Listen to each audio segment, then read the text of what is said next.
नमस्कार दोस्तों, मैं हूं दिग्विजय। आप देख रहे हैं अयोध्या न्यूज स्टोरी। दोस्तों, लगातार आपको हम कवरेज दिखा रहे थे मिल्कीपुर विधानसभा में। मिल्कीपुर विधानसभा में बात की जाए, जब खबर चलती है कि ब्राह्मण नाराज है, उसके बाद से खब्बू तिवारी की जो एंट्री होती है, चाहे आप कटेरी विधानसभा चुनाव देख ले, कटेरी उपचुनाव में जिस तरीके से खब्बू तिवारी को जब याद किया जाता है ब्राह्मण नाराज होने के बाद में, खब्बू तिवारी की एंट्री होती है और उसके बाद लगातार जनसंपर्क कटेरी में देखने को मिलता है। उसके बाद वहां पर भी जो आप देखेंगे 34,000 वोटों से जो है बीजेपी जीतती है। कुछ वैसा ही हाल जो है मिल्कीपुर विधानसभा में होता हुआ दिखाई देता है। लगातार खबर चलती रहती है, लेकिन योगी आदित्यनाथ जो सूबे के मुख्यमंत्री जी है, उनसे मुलाकात होती है खब्बू तिवारी की। उसके बाद खब्बू तिवारी जी को मैदान में उतारा जाता है। जो गोसाईगंज पूर्व विधायक है हमारे साथ में मौजूद है, उनसे हम बात करेंगे। आज भी जो आपका जनसंपर्क है, लगातार आपका जनसंपर्क चल रहा है, लेकिन बहुत ही जबरदस्त, हर जनसंपर्क में बहुत जबरदस्त भीड़ दिखाई दे रही है। पहले तो यहाँ की जनता को आप क्या कहना चाहेंगे? ये मेरा सौभाग्य है कि भारतीय जनता पार्टी के देवतुल्य कार्यकर्ताओं का, इस क्षेत्र के बुजुर्गों का, नौजवान साथियों का, सबका आशीर्वाद भारतीय जनता पार्टी के साथ है, हमारे प्रत्याशी के साथ है और हमारे भी साथ है। इस मायने में मैं अपने आप को सौभाग्यशाली महसूस करता हूँ। बात की जाए समाजवादी पार्टी की, जिस तरीके से बीजेपी की तरफ से आपको लगाया गया, वहीं समाजवादी पार्टी की तरफ से कई ब्राह्मण चेहरे जो है मैदान में दिखाई दे रहे हैं। लेकिन जो कटेरी में हाल था 34,000 प्लस बीजेपी रही थी, यहाँ पर आप कैसा देख रहे हैं? जिले में 5 विधानसभाएं हैं, लेकिन मिल्कीपुर विधानसभा एक ऐसी विधानसभा है कि यहाँ का अलग मिजाज है। यहाँ के लोग कर्मठी हैं, ईमानदार हैं, हर तरीके से साथ देने वाले हैं, लेकिन स्वाभिमानी भी हैं। इस विधानसभा के लोगों का एक गुण ये भी है कि इनके हाँ में हाँ रहता है और ना में ना रहता है। यहाँ के लोगों ने मन बना लिया है कि मिल्कीपुर के इस उपचुनाव में कमल खिलेगा, तो निश्चित रूप से कमल खिलेगा। जिस प्रकार से जन चौपालों में, सभाओं में, जिस प्रकार से सर्व समाज के लोग इकट्ठा हो रहे हैं, भारतीय जनता पार्टी की जीत तो तय है, लेकिन जीत तय से काम नहीं चलेगा। ये अयोध्या की बात है और अयोध्या में ही मिल्कीपुर आता है। आज मिल्कीपुर को पूरा देश देख रहा है, तो यहाँ के लोगों ने तय कर लिया है कि यहाँ की जो जीत होगी, इस देश के नक्शे पर सबसे बड़ी अंतर से होने वाली जीत भारतीय जनता पार्टी की होगी। यहाँ के लोगों ने इस बात को तय कर लिया है। बीते कुछ भाषण की बात की जाए, जैसे जब मंच पे आप पहुंचते हैं, हमने देखा बीते कुछ बार, जब कई बार आप देख रहे हैं मंच पे जब आप पहुंचते हैं, तो यहाँ की जनता से पूछते हैं माला पहना दिया जाए चंद्रभानु पासवान को, या जनार्दन होती है और जनता जनार्दन से पूछकर ही कोई निर्णय लिया जाता है। यहाँ के नौजवानों से मैं पूछता हूँ कि आपका भाई, आपका बेटा आपके बीच में आया है, सम्मान की रक्षा करेंगे? और जब नौजवान कहते हैं कि सम्मान की रक्षा करूँगा, जो यहाँ के बुजुर्ग हैं उनसे पूछता हूँ कि भारतीय जनता पार्टी के प्रत्याशी को आप विजयी बनाएंगे? जब उनकी सहमति होती है तो उन सबकी तरफ से भारतीय जनता पार्टी के प्रत्याशी को मैं माला पहनाता हूं।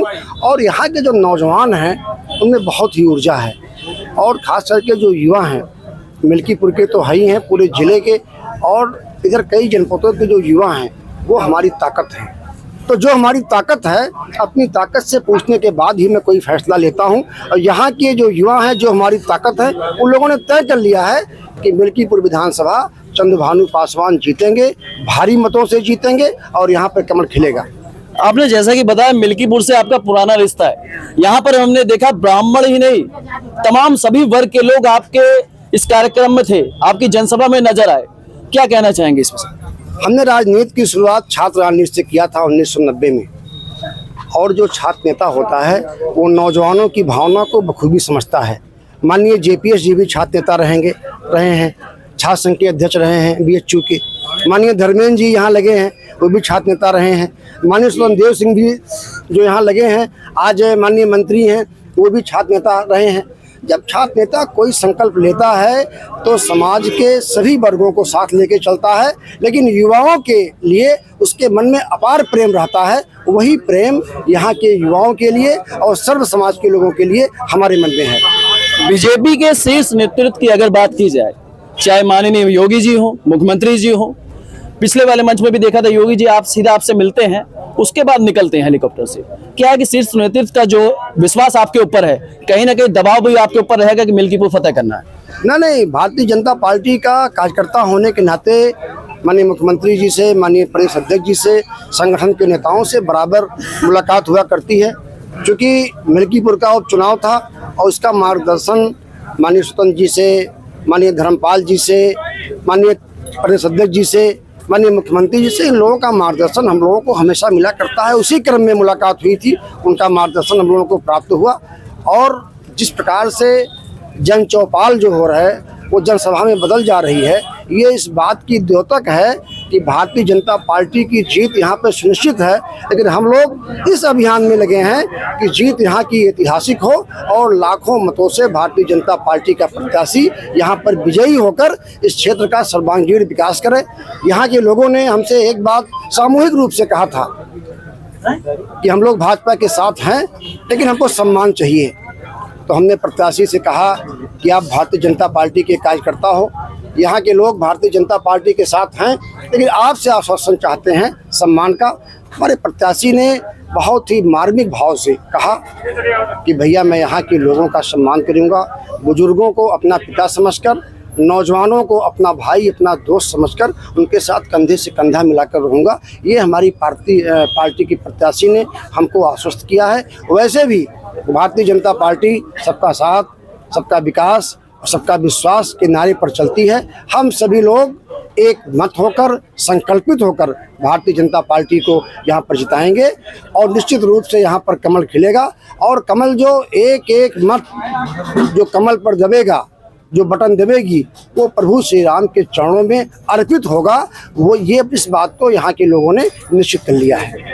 ऐसे में जब हमारी बात अवधेश प्रसाद से होती है, अवधेश प्रसाद का ये कहना है कि 20-25 हजार से ये चुनाव हम जीत रहे हैं और बीजेपी की तरफ से जो चुनाव है वो प्रशासन लड़ रहा है। लगातार जो कटेरी में बात होती रही कि प्रशासन चुनाव लड़ रहा है, वही चीज यहाँ पर अवधेश प्रसाद भी कह रहे हैं। अगर प्रशासन चुनाव लड़ता तो पिछली बार 9 उपचुनाव हुए थे, हम लोग 9 जीत जाते, 2 तो हम लोग हारे आखिर ना।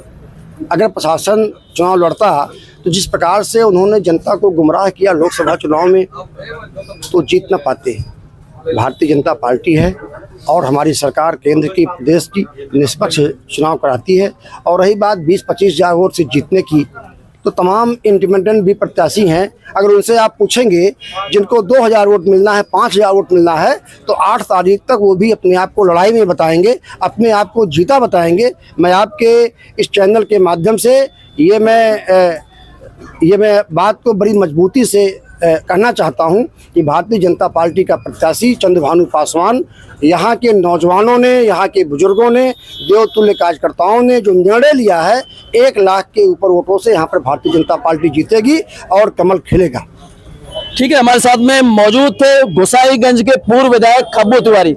यानी कि आप ये भी कह सकते हैं, अगर बात की जाए पूर्वांचल के संकट मोचन, बीजेपी को जब भी जरूरत पड़ी है, चाहे वो कटेरी के चुनाव में जरूरत पड़ी हो, चाहे वो मिल्कीपुर के चुनाव में जरूरत पड़ी हो, इंद्र प्रताप खब्बू तिवारी को याद किया गया।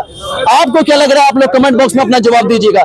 ये भी देखा जाएगा कि खब्बू तिवारी जी के आने से मिल्कीपुर का जो चुनाव है वो कितने रंग बदलता है, यहाँ की जब गिनती होती है कि अंतर कितना रहता है, ये भी देखा जाएगा। मैं हूं दिग्विजय, आप देख रहे हैं अयोध्या न्यूज स्टोरी। नमस्कार दोस्तों, मैं हूं दिग्विजय, आप देख रहे हैं अयोध्या न्यूज स्टोरी। दोस्तों, लगातार आपको मिल्कीपुर विधानसभा से कवरेज हम दिखा रहे हैं। लगभग 400 से 500 वीडियो हम कर चुके हैं हमारे दोनों चैनल अयोध्या न्यूज स्टोरी और भारत न्यूज लाइन पर। तमाम वीडियो जो यहाँ की आप जाके देख सकेंगे।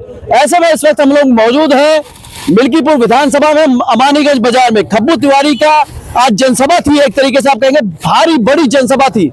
भीड़ की अगर बात की जाए, आपको क्लिप में दिखाई देगा, जबरदस्त आज भीड़ थी, जबरदस्त जनसैलाब दिखाई दिया, गाड़ियों का जो हुजूम दिखाई दिया, बाजार जो है वो जाम हो गई। कहीं ना कहीं कुछ लोग नाराज भी थे, जो बाजार जो जाम हो गई। ऐसे में ज्यादातर लोगों से जो यहाँ पर मौजूद है खब्बू तिवारी की जनसभा में जो लोग आए थे, उनसे हम बात करेंगे कि जनता का जो माहौल है